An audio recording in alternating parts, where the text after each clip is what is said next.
आज का हमारा टॉपिक जो है that is called types of stretching. So let me just quickly brief you about ना स्ट्रेचिंग क्या है. So when it comes to joint, ठीक है, there is a big confusion between mobility and flexibility. So here's a quick tip, ठीक है.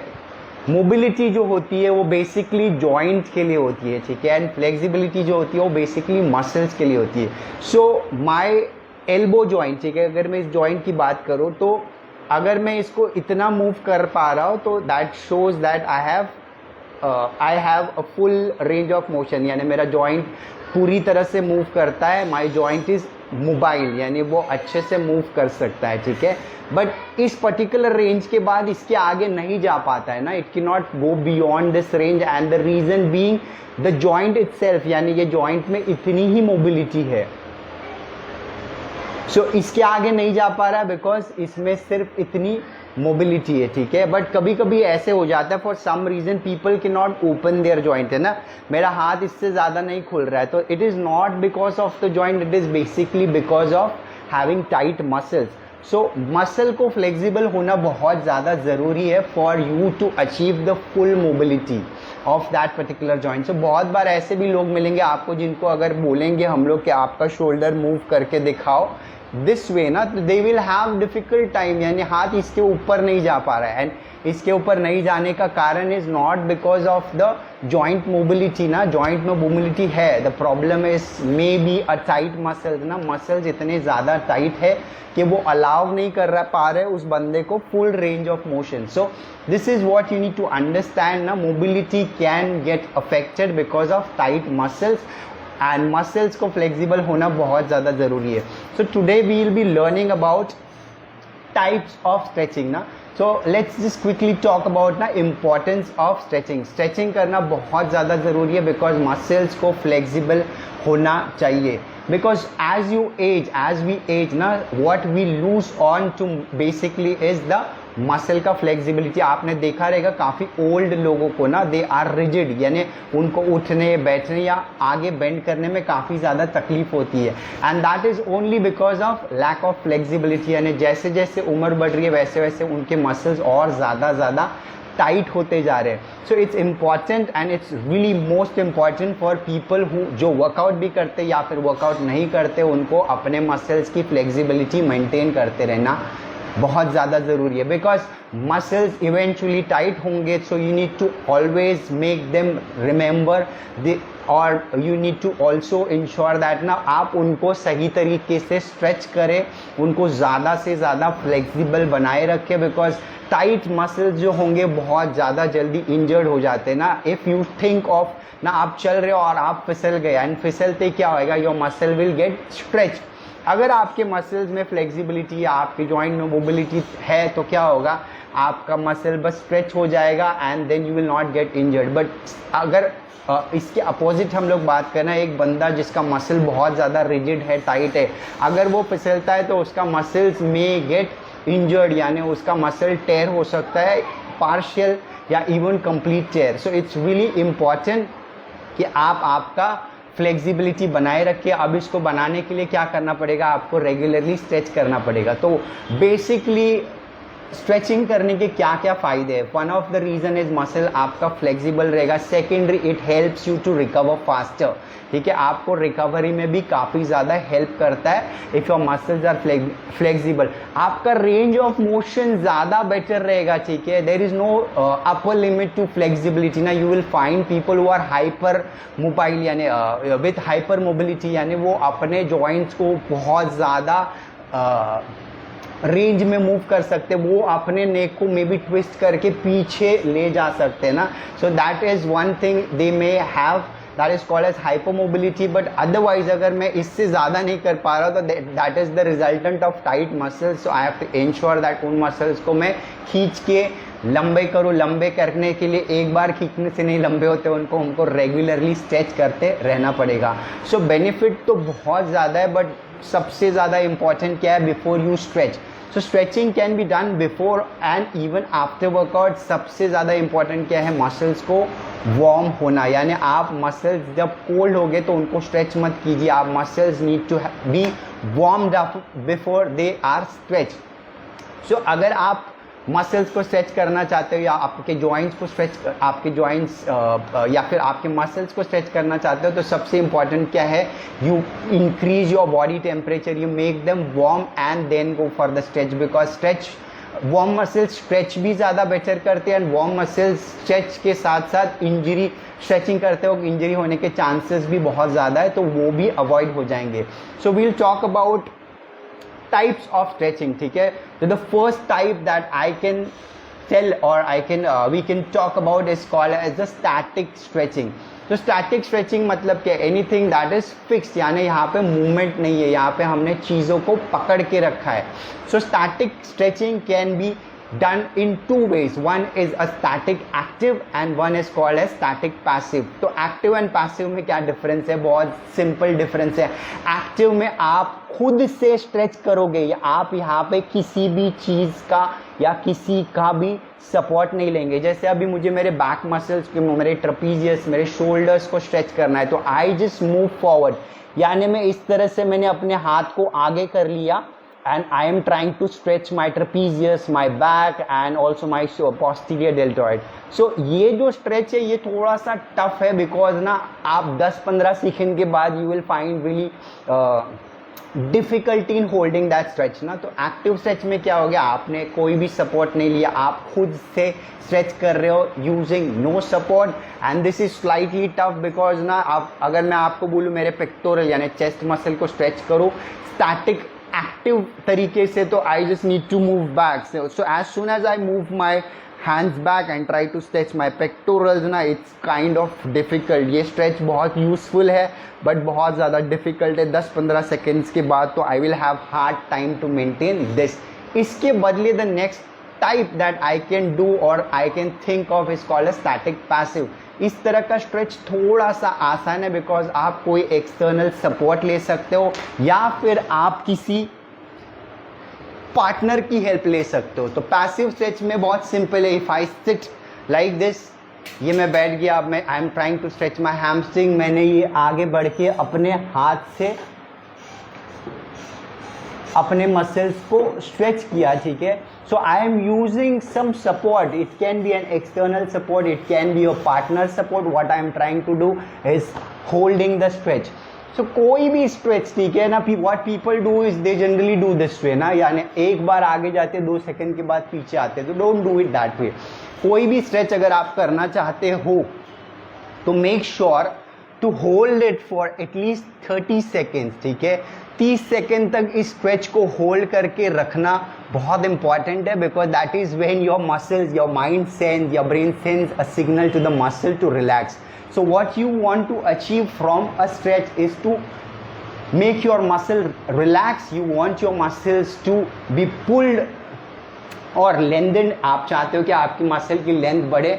So when it comes to कि कितना ज़्यादा खींचना चाहिए, ठीक है, so I call it bearable discomfort. मतलब आप अपने आप को उतना पुल कीजिए जितना आप सहन कर सकते हो. ठीक है, ज़रूरत से ज़्यादा मत तानिए, क्योंकि बहुत बार क्या हो जाता है, ज़रूरत से ज़्यादा तानने की कोशिश करोगे तो यू मे वो ऑल्सो गेट इंजर्ड. स्ट्रेचिंग करते हुए इंजरी होना बहुत कॉमन है.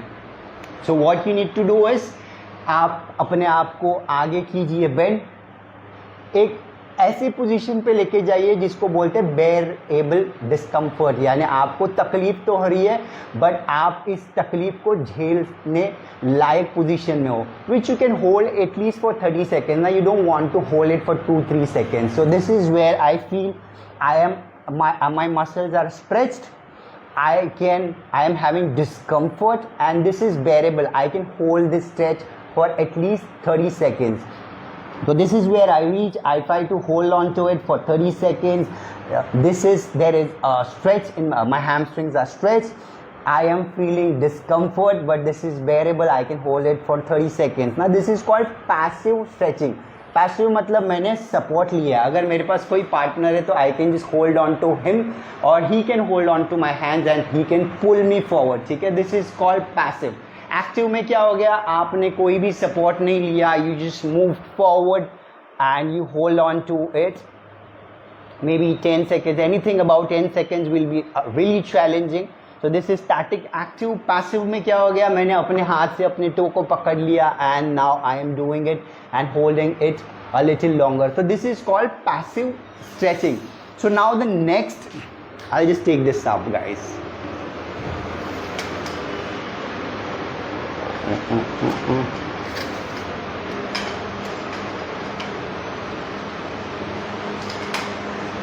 सो जहाँ तक बात आती है static active and static passive stretches, these are very common. This can be done by a person who is a beginner, who just started workout, or even for an intermediate and advanced. ठीक है. Now the next form is called as a dynamic stretch. अब यहाँ पे आप क्या करोगे, यहाँ पे आप रिदमिक वे से आपकी जॉइंट्स को मूव करोगे. ठीक है. So this has to be in rhythm. आप इसको बहुत झटके से नहीं करोगे, आप क्या करोगे, एक रिदम मेंटेन करोगे. So with every movement I am trying to stretch my pectoral muscles, यानी मैं क्या कर रहा हूँ, मेरे चेस्ट मसल को स्ट्रेच करने की कोशिश कर रहा हूँ. And since there is movement, इसके लिए इसको क्या बोलते हैं, डायनामिक स्ट्रेचिंग. एक्टिव में क्या था, आपने मूवमेंट नहीं किया. पैसिव में क्या था, आपने सपोर्ट ले लिया. डायनामिक में क्या कर रहे हो, आप मूवमेंट कर रहे हो and at the same time you are trying to stretch your muscle. ठीक है. सो there is again a big confusion between mobility exercises and dynamic stretching. ठीक है. What happens now, people try to move their joint and they call this as stretching. ठीक है. सो stretch में आप क्या करते हो, यू इंश्योर दैट आपका मसल स्ट्रेच हो. ठीक है. सो डायनामिक में क्या कर रहे हो, मैं कोशिश कर रहा हूँ अपने पेक्टोरल मसल को स्ट्रेच करने. अगर यही चीज़ मैं इसके लिए करूँगा तो what I will try to ensure is, मैं हर बार अपने हैमस्ट्रिंग मसल्स को थोड़ा सा स्ट्रेच यानी पुल करने की कोशिश करूँगा. तो this is one stretch which is mostly preferred bye athlete. ठीक है. ये आम जनता भी कर सकते, कोई प्रॉब्लम नहीं, बट एथलीट्स को बहुत यूजफुल है. So beginning of the workout, now before they go on to their workout, what athletes prefer is maybe a static stretch, even a passive stretch, and also dynamic stretch. So dynamic में क्या था, rhythmic movement था, बहुत ज़्यादा control था. There is one more stretch known as ballistic stretch. अब इस stretch को करने के लिए बहुत ज़्यादा केयर एंड कॉशन की ज़रूरत है, बिकॉज इस बार मैं क्या करूँगा, थोड़ा सा फोर्सफुली अपने रेंज को इंक्रीज करने की कोशिश करूंगा. So there is a little force, और हर बार मैं कोशिश करूंगा कि मैं थोड़ा सा रेंज ऑफ मोशन बढ़ाते चलो. ठीक है. सो डायनामिक में क्या किया, with in the available range, यानी जो आराम से हो रहा था विच आई कैन अचीव, वो था डायनामिक में, ये था राइट. बलिस्टिक में क्या होगा, I am trying to go beyond, यानी अब मैं थोड़ा सा झटका दे रहा हूँ एंड मैं कोशिश कर रहा हूँ कि मेरे पेक्टोरल मसल को स्ट्रेच करो. This is what you can do even for legs na. So if I do a dynamic ballistic stretch, so this is what I will try to achieve. So before you do a ballistic stretch, you ensure that you have at least done a dynamic stretch. क्यों, क्योंकि ballistic is forceful. ballistic में आप range थोड़ा सा ज़्यादा achieve करने की कोशिश करते हैं, और ballistic can be risky but very useful for athletes. आप सोचो आप बॉक्सर हो. ठीक है. अगर आपको मैच खेलना है तो मैच के पहले पीपल स्पार. ठीक है. तो they have to ensure that उनकी मसल्स में वो ज़रूरी फ्लेक्सिबिलिटी है, because you want to hit someone hard and this has to be a ballistic force. यानी अगर मेरा मसल्स रेडी रहेगा तो I can hit really hard. So my muscles are flexible, my muscles are warmed up, my muscles are ready, and I have also ensured that मैं थोड़ा सा ballistically उसको stretch करके रखो, because I may require it, because as soon as I enter the ring ना, I may want to hit my opponent really hard ना, यानी मैं चाहूँगा कि मैं तुरंत जाके उसको पहले ही पंच में नॉकआउट कर दूँ. ठीक है. For that I have made myself ready, I have warmed up, I have done ballistic stretching. So this is mostly used by athletes. This is not preferred, or this should not be given to a general population or a beginner. It can be practiced by intermediate or maybe an advanced. ठीक है. Gym गोवर को इतना खास ज़रूरत नहीं, मगर अगर आप एथलीट हो तो आपके लिए बहुत इंपॉर्टेंट है. तो this was with the ballistic stretch. Now we move on to the next stretch. This is called isometric stretch. ठीक है. इसको समझने के लिए मैं थोड़ा सा वापस अपने कैमरा को नीचे ले लेता हूँ. So again, so I sit down. ठीक है. पैसिव स्ट्रेच में क्या था, मैंने स्ट्रेच किया मसल को एंड देन मैंने अपने हाथों के हेल्प से I am pulling my self forward, ठीक है। सो आइसोमेट्रिक स्ट्रेच में आपको करना क्या है, यू मूव फॉरवर्ड, आपने पैसिव यानी आपने सपोर्ट लिया, आपने मसल को स्ट्रेच किया, ठीक है। Now your muscle is lengthened यानी आपका मसल स्ट्रेच हो चुका है। Now with the same muscle यानी मेरे हैमस्ट्रिंग से I will try to force down यानी मैं अपने आप को खींच नहीं रहा हूं आगे, ठीक है। पैसिव में क्या होता है, आई पुल माई सेल्फ। आइसोमेट्रिक में क्या हो गया, मसल स्ट्रेच हो गया, स्ट्रेच्ड पोजीशन में मैं फोर्स जनरेट करने की कोशिश कर रहा हूं। How am I doing it, by forcing my legs towards the floor यानी मैं क्या कर रहा हूं, आप अगर ध्यान से देखोगे तो मैंने पुल किया अपने आप को, मसल स्ट्रेच हो गया। Now I am trying to force down यानी मैं जमीन पे फोर्स लगा रहा हूं अपने ही पैरों से। तो this is called isometric stretch, ठीक है। Again this is a tough stretch because stretched position में कॉन्ट्रैक्ट यानी आप फोर्स करने की कोशिश करोगे तो थोड़ा सा टफ हो जाएगा। क्यों टफ हो जाएगा, बिकॉज स्ट्रेच पोजीशन में फोर्स जनरेट करना is what you will learn from this particular isometric stretching. Now why it's important, अभी सबसे important सवाल ये इस तरह का स्ट्रेच करना क्यों है। So अगर आप एक MMA फाइटर हो, ठीक है, you may be in situations या you may be in positions जहाँ पे आपके अपोनेंट ने आपको एक पर्टिकुलर सबमिशन होल्ड में पकड़ के रखा है, ठीक है। आप थिंक ऑफ पोजीशन जहाँ पे समझो आपके अपोनेंट ने आपको पीछे खींच के रखा है, ठीक है। Now my pectoral is already stretch. अब इस पोजीशन से बाहर निकालने के लिए सही समझदार तरीका क्या होगा, तो I will move in that direction, ठीक है। I will never want to move in the opposite direction. But आप सोचो आपका अपोनेंट आपको वो अपॉर्चुनिटी नहीं देगा कि आप उसकी तरफ जाओ, तो आपका मसल ऑलरेडी लेंथेंड है, ठीक है। इस पर्टिकुलर पोजीशन में भी आप फोर्स जनरेट कर सकते हो, ठीक है। And how you can learn and how you can do it by practising isometric stretching, ठीक है। आइसोमेट्रिक स्ट्रेचिंग क्या था, so I can show it on the wall. सो ये हो गया मेरा पेक्टोरल मसल स्ट्रेच। अब इसी पोजीशन में मैंने अपने पेक्टोरल मसल से फोर्स कर रहा हूँ आगे की तरफ, ठीक है। मैं इसको स्ट्रेच नहीं कर रहा हूँ, स्ट्रेच पोजीशन में मैं फोर्स कर रहा हूँ आगे की तरफ। So there is a lot of tension, ठीक है। एंड दिस इज ऑल्सो और this can also be called as passive tension, ठीक है। लैट पुल डाउन आप जब मारते हो, जब आपका हाथ ऊपर जाता है, रॉड ऊपर जाता है, तब क्या होता है कि आपका लैट मसल स्ट्रेच्ड पोजीशन में होता है ना, there is also tension and that's called passive tension. So passive यानी स्ट्रेच्ड पोजीशन में जब आप फोर्स प्रोड्यूस करने की कोशिश करोगे, that can be one of the way you can train your muscle to generate force, yeah, you can train your muscles to generate a lot of force in passive position which is a stretched position. So what I did basically is मैंने chest muscle से stretch ले लिया, now I am forcing my hand forward, ठीक है। मैं आगे नहीं ला रहा, अगर मैं आगे लाऊंगा तो ये मसल कॉन्ट्रैक्ट हो जाएगा। तो stretched position में जब आप फोर्स करोगे आपके हाथ को आगे की तरफ, and that is called, so I can show it to you at a better place, ठीक है। So I'll just put this here, let me take this up, ठीक है। ये window is the right position। so ये देखो ये हो गया मेरा, this is a passive stretch यानी मैंने support लिया and now I am stretching my pectoral muscles, ठीक है। अब इसी पोजीशन में मैं जब मेरे हाथ को आगे की तरफ फोर्स करूंगा तो मेरा मसल ऑलरेडी स्ट्रेच्ड है और यहाँ पे मैं फोर्स जनरेट कर रहा हूँ which is isometric. So this is called an isometric stretch. This is also important way to stretch because this way my muscles will be in the capacity to generate force even in stretched position which may be required। अगर आप एक ऐसे sports से belong करते हो जिसको बोलते हैं फाइट यानी MMA, ठीक है।